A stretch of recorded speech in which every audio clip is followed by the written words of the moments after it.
ఈ రోజు బిగ్గెస్ట్ ఈగోలు రెండు ఉన్నాయి మనకి. ఒకటి వచ్చేసి ఏంటంటే నాకు అన్ని తెలుసు అని, రెండోది వచ్చేసి ఏంటంటే నాకు ఎవరు అవసరం లేదని. ఒక రోజు ఒక పర్సన్ హైదరాబాద్ నుంచి బెంగళూరుకి వెళ్ళాలని చెప్పేసి సికింద్రాబాద్ స్టేషన్కి వెళ్ళేసి దాని తర్వాత ట్రైన్ కోసం అనేది వెయిట్ చేస్తున్నాడు. ట్రైన్ వచ్చి ఆగింది. అక్కడ టైం చూస్తే 15 minutes తర్వాత బయలుదేరుతానంటే మళ్ళీ సరే ఇక్కడనే ప్లాట్ఫామ్ దగ్గర ఒకసారి కూర్చుందాం అని చెప్పేసి కూర్చొని చూశాడు. అక్కడ ఒక మిషన్ ఉందన్నమాట. దానిపైన ఒక బోర్డు ఇట్లా పెట్టుందన్నమాట.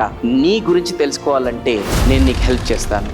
నా గురించి ఇది చెప్తుందా, చూద్దాం నేను అంతేందో అని చెప్పి దాని దగ్గరికి వెళ్ళాడు. ₹1 వేసిండు. దాని తర్వాత నీ పేరు ఇది, నీ ఏజ్ ఇది, నీ హైట్ ఎంత, నీ వెయిట్ ఎంత, నువ్వు ఇట్లాంటి పర్సన్ అండ్ ఇట్లాంటి బట్టలు అనేది వేసుకున్నావు కలర్ తో సహా చెప్పి పడేసింది. ఇప్పుడు ఆ పర్సన్ కి డౌట్ వచ్చింది, ఎవరో దీంట్లో ఉన్నారు ఇలా అంతేందో చూస్తా అని చెప్పి ఈసారి ఏం చేసిండే మాస్క్ పెట్టుకుంటూ క్యాప్ పెట్టుకుంటూ కాయిన్ వేసిండు. నీ పేరు ఇది, నీ ఏజ్ ఇది, నీ హైట్ ఎంత, నీ వెయిట్ ఎంత, నువ్వు ఈ క్లోత్స్ వేసుకున్నావు, నువ్వు మాస్క్ పెట్టుకున్నావు, నువ్వు క్యాప్ కూడా పెట్టుకున్నావు. అండ్ అన్నిటికన్నా విషయం ఏంటంటే నువ్వు హైదరాబాద్ నుంచి బెంగళూరు వెళ్ళాల్సిన ట్రైన్ వెళ్ళిపోయింది. మనం కూడా అదే అనమాట. నీ బిజినెస్ ఏందో దానిపైన ఫోకస్ చేయాలంటే నా కాంపిటీటర్ ఏం చేస్తున్నారు, కాంపిటీటర్ ఏం చేస్తున్నారు దాని తగ్గట్టు మీరు స్ట్రాటజీస్ అప్లై చేస్తే మీకు వాళ్ళకి తేడా ఏమీ లేదు. మీరు వాళ్ళ తగ్గట్టే కొంచెం పెంచితే నువ్వు చేసుకుంటారు అంతే. నీ కాంపిటీటర్ సంబంధం లేదు, మార్కెట్లో ఎవరు ఏం చేస్తున్నారు వాళ్ళందరితో సంబంధం లేదు. నీ యొక్క గోల్ నువ్వు పెట్టుకొని అంతకు మించి నువ్వు వెళ్ళిపో. That's it.